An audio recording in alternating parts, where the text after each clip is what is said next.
What's happening, folks? Welcome back to the channel. It is a starting 11 prediction for tomorrow's trip to Dingwall to face Ross County. But first of all, of course, a post-mortem of some kind on Tuesday night in Dortmund. Always a massive fallout after Celtic take a heavy defeat like that in Europe, particularly after this one where we were obviously coming into it in such good form.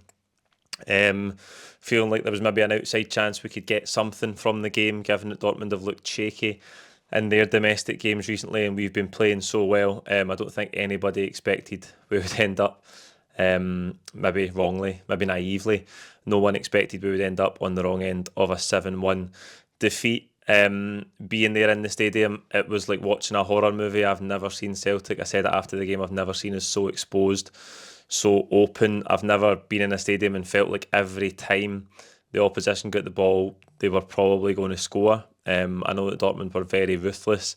It felt like everything they hit went in that first half. There's 2 penalties in there as well, but having watched some of the clips from the game back, when we turned the ball over, we were so open and so exposed to their counter-attack. The pace they had up front with Adeyemi, with Gittins, Girassi as well, they absolutely killed us. And there was so many times where we turned the ball over, and we were so open and so, as I say, time and time again, exposed to their counter-attack. It seemed like an absolute mismatch, the game. As I say, I wasn't in the stadium when PSG beat us 7. I wasn't in the stadium when Barcelona beat us 7, but the difference between those games is that Barcelona back then had the likes of Messi, the really prime Barcelona, all of those players, and then the PSG team had the likes of Mbappe, Neymar, Cavani in the front three. It was absolutely incredible, really. Dortmund are not even a top tier 1 team. I'd say they're just outside that. They're still a top team. They've still got brilliant players. Adeyemi was obviously amazing on the night. But it's kind of like Atletico Madrid last season, where I know we had 10 men from 25, 30 minutes into that game, but we got to lose 6. Atletico Madrid never beat anybody 6, and now Dortmund have beat us 7. So it looks like it's not even just the absolute top teams anymore.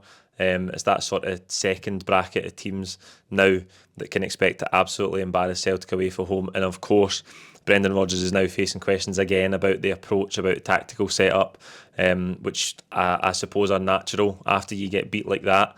But I think it becomes far too binary. The debate becomes, if you watch his press conference, he says, do you want us to set up and get 15% possession and still lose 3 or 4-0? I don't think that's the two options. I don't think it's either all-out attack and you go and try and press them all over the pitch and get beat 7-1, or you park the bus, sit on your own 18-yard line and just put the ball at the pitch and hope for the best. There's variances in between that, and the challenge for Brendan Rodgers is finding a way to prevent the team from being embarrassed time and time again away from home in Europe, because there's principles of play and tactics, and far be it for me to tell Brendan Rodgers anything about how to set a team up, anything about football. He's forgotten more about it than I'll ever know. But I think the principles of the principles of play the team has is never going to change. We accept that. That's why we're playing so well domestically. He said that himself.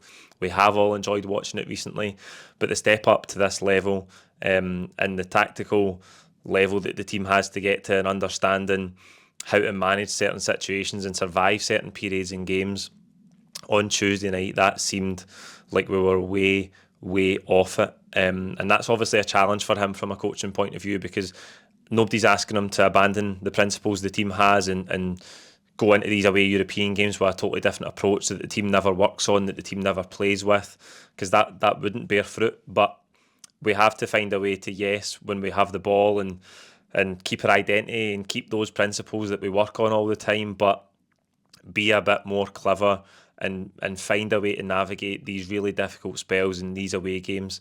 And that's tactically. Again, we don't want them to abandon the style of play, and I don't think any of us really want to go and watch Celtic away from home just give up possession of the ball and sit on their own 18-yard line for 90 minutes. And as he said, you can still come away 3-4-0 loss, but I think we need to find a way to manage these games better. There's no way that I mean, it has become the norm, but there's no way we should ever be happy with it becoming the norm that Celtic go into these games and we are going to get embarrassed every single time. That's what's happening. 7 at Dortmund, 6 at Atletico Madrid. We go to Atalanta next, who again are not a tier 1 top level European side, but they're still very good. They are the Europa League winners. They've got excellent players. They've got speed up front.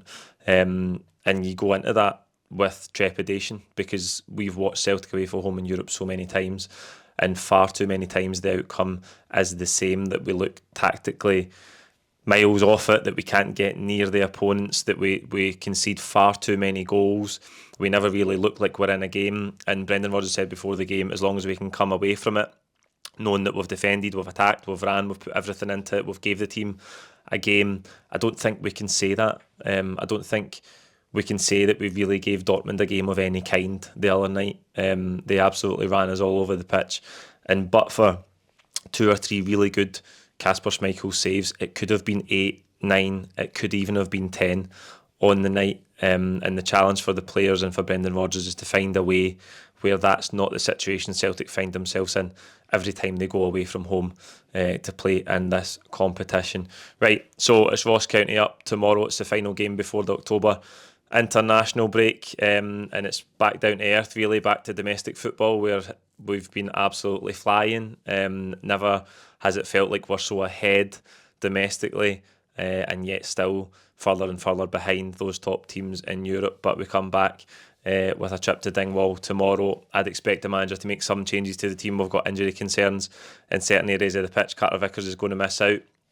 Greg Taylor, who came off at half time on Tuesday, is also going to miss the game. So there will be some changes to the team, and you'd expect that after an away European game anyway, but particularly after a really difficult night like that. I think physically, but even mentally, there might be some players who will be rotated or rested for whatever reason. Last season we went to Dingwall, I think only on one occasion we won 3-0 that day. So again, it's a small pitch. Ross County will no doubt try and make it difficult for us. They will defend deep. They'll try and find the front men as directly and quickly as possible, and turn our defence round and try and cause us problems. But for us, it's just about parking Tuesday night and closing out this block of domestic fixtures with another win and trying to keep that good momentum going in the league. So let's get to the team then, and we'll start in goals with Kasper Schmeichel. I touched on already, he made a couple of good saves the other night, but that'll be one of the most difficult nights of his career. No goalkeeper likes to lose goals, let alone 7 in one night. I know a couple of people were saying that he should have saved that Adeyemi near post one. I've watched that back and I thought at the time it's an absolute rocket from Adeyemi. It's not even a position that you'd expect a player to shoot from, and he's absolutely smashed it into the roof of the net. It's almost by Schmeichel before he can even get there. He does get there. He just about gets a hand on it as it's flying past him, but it was an unbelievable strike for Adeyemi, and I think Schmeichel obviously gives away the penalty early doors. It's not great from McGregor in midfield in terms of the short back pass that lets Gittins in to get round him, but just a really difficult night for everybody. I don't think you can be harsh on individuals really. I think collectively we're miles off it, and as I say, when we were as exposed as we were, there's certainly no way you can be harsh on Schmeichel. Back four, Johnston, Trusty, Scales and Valle. As I say, Greg Taylor's going to miss out.